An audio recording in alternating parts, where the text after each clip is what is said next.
Lors de l'assemblage du matériel dans la zone de soutien, on procède d'abord à un court lavage des mains, suivi de l'application de Stérigel Plus.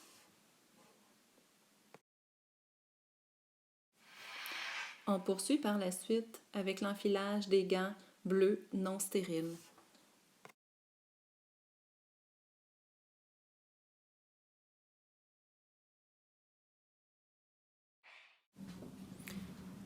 On assemble le matériel requis selon la préparation stérile à faire, puis on remplit le registre papier des médicaments s'il y a lieu. On procède à la désinfection avec l'alcool 70% de nos gants bleus, puis du bac de plastique ainsi que du matériel devant entrer dans la salle blanche, selon les politiques et procédures.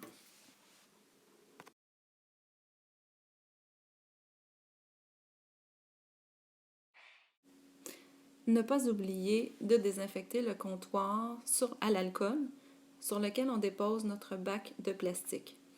Une fois le tout désinfecté, on dépose le bac de plastique dans le passe-plat, prêt pour la salle blanche.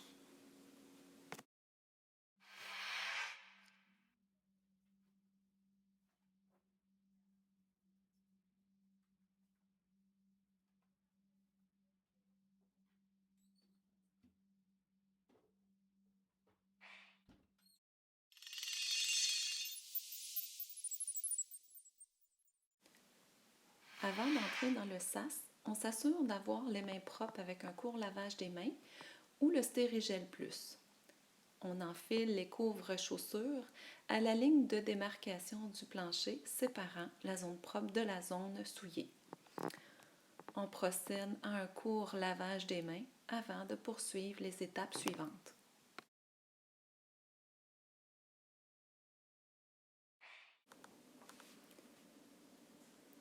Après le court lavage des mains, on procède à la désinfection avec la bouteille d'alcool 70%, la désinfection du comptoir pour la mise des gants, la bouteille avec le bec verseur d'alcool 70% pour les gants plus tard, la bouteille de Stérigel Plus et le distributeur de savon régulier. On déballe les gants stériles sur le comptoir désinfecté à l'alcool. Ensuite, on dépose la jaquette sur le crochet, puis on poursuit avec la mise du masque ainsi que le bonnet en prenant soin de bien couvrir tous les cheveux.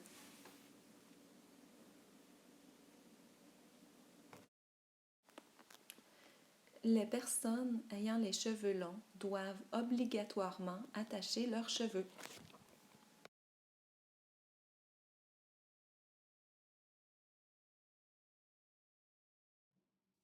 Le curage des ongles s'effectue toujours sous l'eau courante. Il s'effectue si la longueur de l'ongle le permet. On le fait le matin et au retour du dîner et après les pauses au besoin. On mouille les mains et les avant-bras, puis on applique le savon régulier. On se concentre sur le contour de l'ongle, les doigts, entre chaque doigt, la paume, le dos et le côté des mains.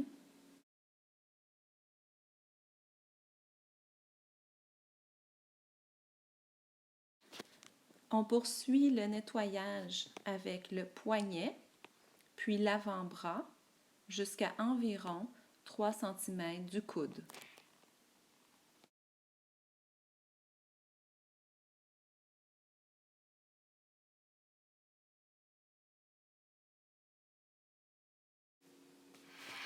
On rince adéquatement les mains et les avant-bras sous l'eau courante en maintenant les mains plus hautes que les coudes.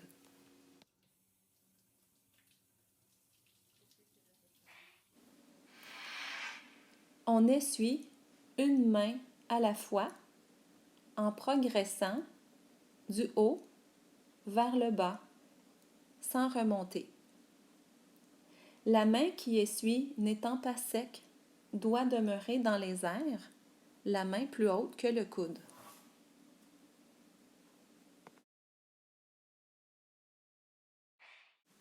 On applique le Stérigel Plus dans le creux d'une main, on fait tremper le bout des doigts de l'autre main.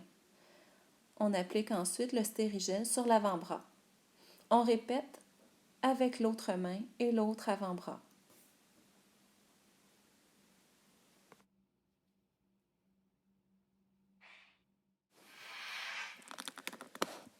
On enfile ensuite la jaquette, qui est non stérile, en prenant soin de bien couvrir notre dos avec la jaquette.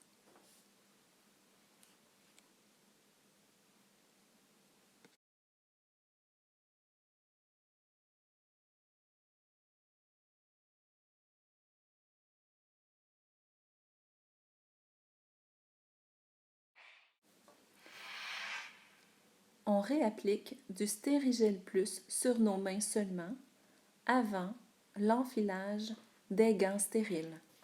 On prend soin de bien faire sécher le stérigel.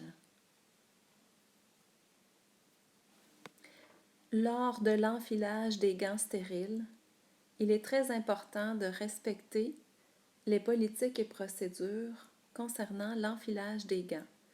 Au besoin, se référer à la politique prévue à cet effet.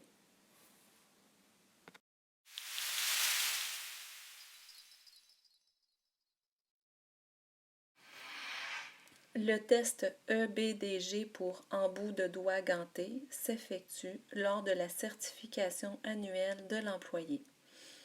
Le prélèvement se fait sur les gants stériles après la mise des gants stériles suivant le lavage des mains et également une deuxième fois après plusieurs manipulations sous la hotte.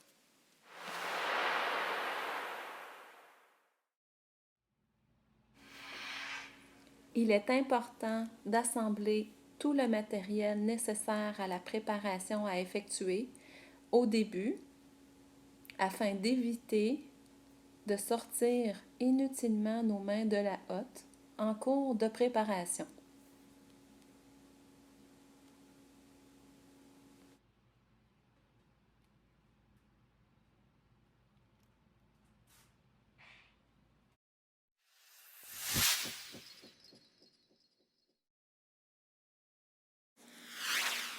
On désinfecte nos gants stériles avec l'alcool 70% avant de procéder au lavage du plancher de la hotte.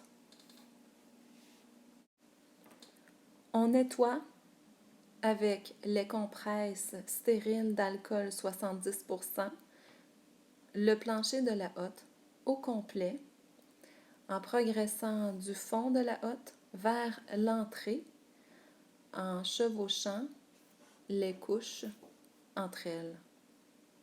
On soulève les objets au passage s'il y a lieu.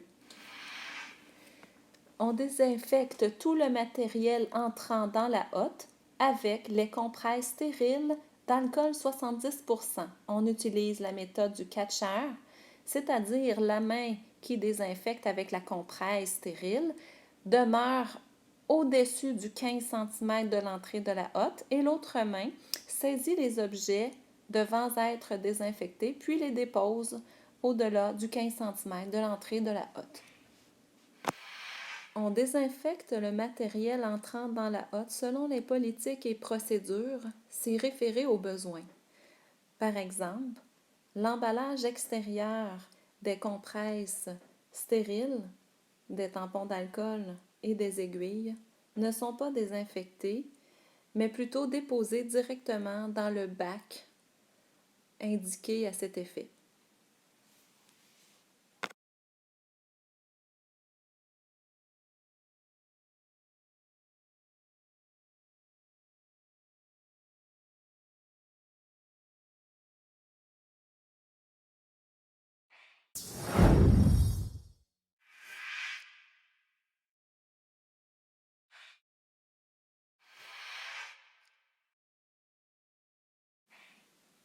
Une seringue est toujours déballée dans la hotte, juste avant son utilisation, sous le flux laminaire, avec les mains sous la seringue afin de ne pas couper le flux provenant du plafond de la hotte.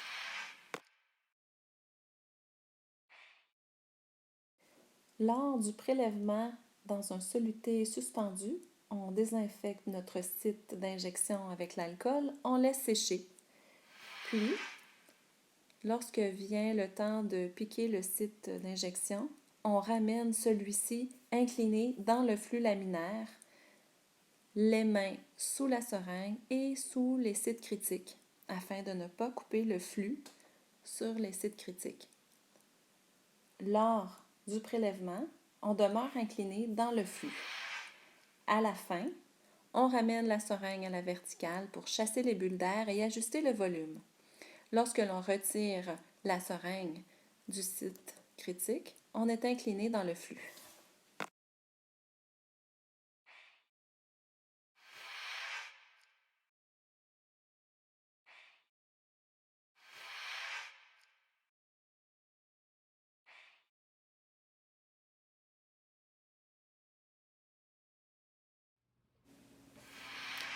L'utilisation d'une cheminée à l'aide d'une seringue à insuline ou tuberculine peut être utile pour la reconstitution d'une poudre stérile, par exemple.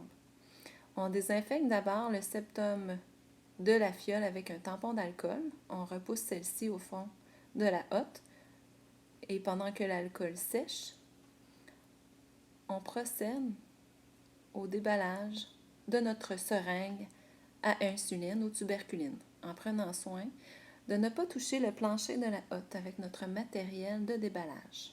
On enlève le piston de cette seringue et le capuchon de l'aiguille. On insère cette seringue à l'intérieur du septum, à la frontière de ce dernier. On insère la deuxième seringue en formant un X par rapport à la première pour éviter de couper le flux sur les sites critiques. On garde les mains sous les seringues. On vérifie que la prise d'air fonctionne en cours d'opération et à la fin, en enlevant notre index sur le piston. Et on vérifie si ce dernier remonte. Si celui-ci remonte, c'est que la prise d'air ne fonctionnait pas bien.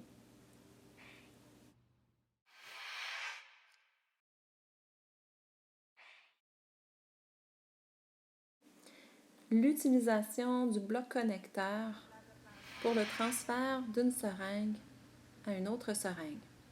On déballe en prévention une compresse 4x4 que l'on dépose au fond de la hotte en attente. On déballe le bloc connecteur dans la zone critique, sous le flux laminaire, et on le fixe sur la seringue immédiatement. On ne dépose jamais un bloc connecteur sur une compresse stérile ni sur un tampon d'alcool. Une fois le bloc connecteur fixé à la seringue et bien fermé, on peut déposer cette seringue sur la compresse stérile au fond de la hotte.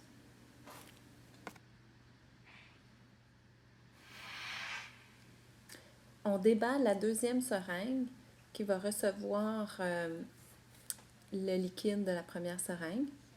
On prend soin de bien dégager notre zone critique devant nous, qui est la zone où on expose les sites critiques. Elle doit être dégagée de tout matériel inutile en tout temps.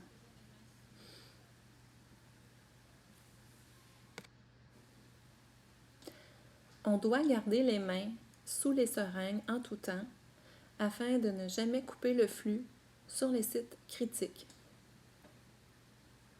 Après la fixation de la seringue au bloc connecteur et lors du transfert du liquide de la première seringue vers la deuxième, on doit demeurer incliné dans le flux laminaire en tout temps, les mains sous les seringues.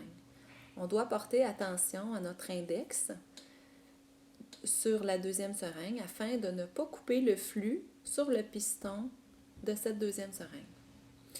Lorsque c'est terminé, on peut déposer le système fermé sur la compresse stérile devant nous au fond de la hotte, puis aller déballer notre aiguille ou tenir tout le système dans nos mains en prenant soin de ne jamais couper le flux sur les sites critiques.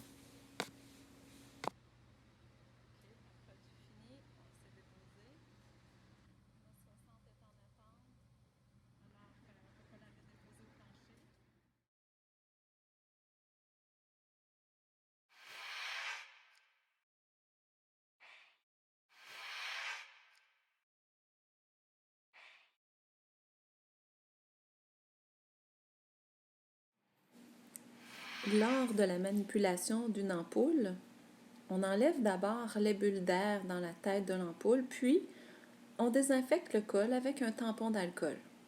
On utilise des compresses 2x2 stériles pour casser le col de l'ampoule. On peut utiliser une seule compresse.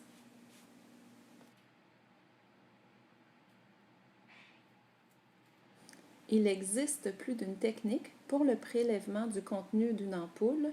L'important est de ne jamais couper le flux sur les sites critiques. On prélève avec une aiguille standard, comme dans l'exemple ici. On s'assure d'être incliné dans le flux pour ne pas couper le flux sur l'aiguille et le col de l'ampoule, ainsi que sur le piston de la seringue. Donc, on porte une attention particulière à notre index pour ne pas couper le flux sur le piston. On prélève un peu plus de liquide avec l'aiguille standard, puisque l'on va changer cette aiguille pour une aiguille filtrante. On ajustera notre volume final avec l'aiguille filtrante. On ajustera le volume sur une compresse stérile en prenant soin d'être au moins à 2,5 cm du plancher de la hotte pour éviter les turbulences du plancher. On peut à l'inverse prélever aussi le contenu de l'ampoule avec une aiguille filtrante, puis de changer cette aiguille pour une aiguille standard pour l'injection dans notre soluté, par exemple.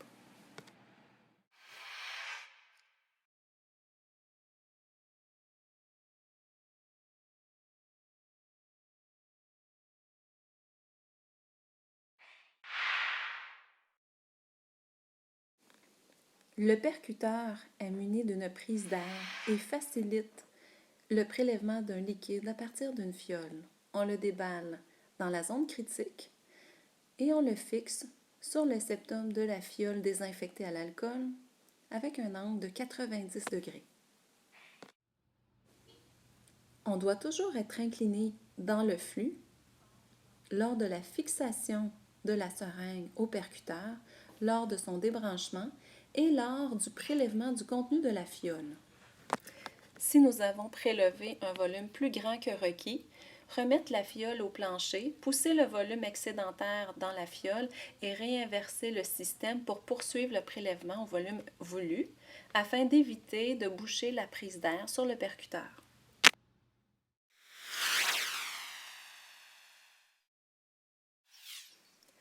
Le percuteur est un dispositif que l'on fixe à un soluté afin de faciliter le prélèvement du liquide contenu dans ce dernier. Lorsque l'on fixe le backspank au soluté, il faut toujours incliner les sites critiques sous le flux laminaire. Il faut toujours désinfecter avec un tampon d'alcool 70% l'embout du backspank avant d'y fixer une seringue. On attend quelques secondes que l'alcool sèche sur le backspank avant d'y fixer notre seringue. Lors du branchement ou du débranchement d'une seringue avec le site lower lock du backspank, il faut toujours être incliné sous le flux laminaire, puis de garder nos mains sous les sites critiques.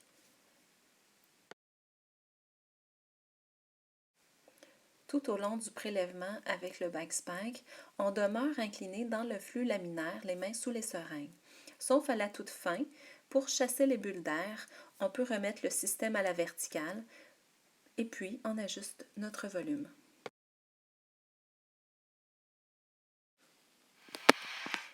Lors de l'injection d'une ou de plusieurs seringues dans un soluté, on doit désinfecter le site d'injection du soluté avec un tampon d'alcool 70%.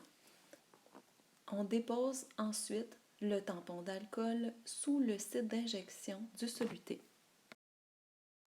Il est important aussi de bien positionner le soluté dans notre zone critique devant nous dans la hotte.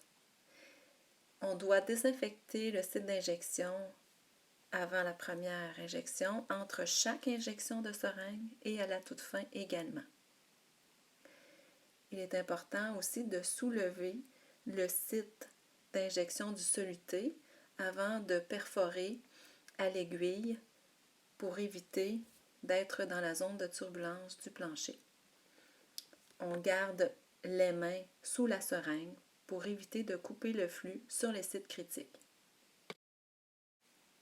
À la toute fin, lorsque nous avons terminé les injections dans le soluté, nous devons inspecter ce dernier pour s'assurer qu'il est exempt de toute particule et que nous n'avons pas perforé le pourtour du site d'injection avec l'aiguille.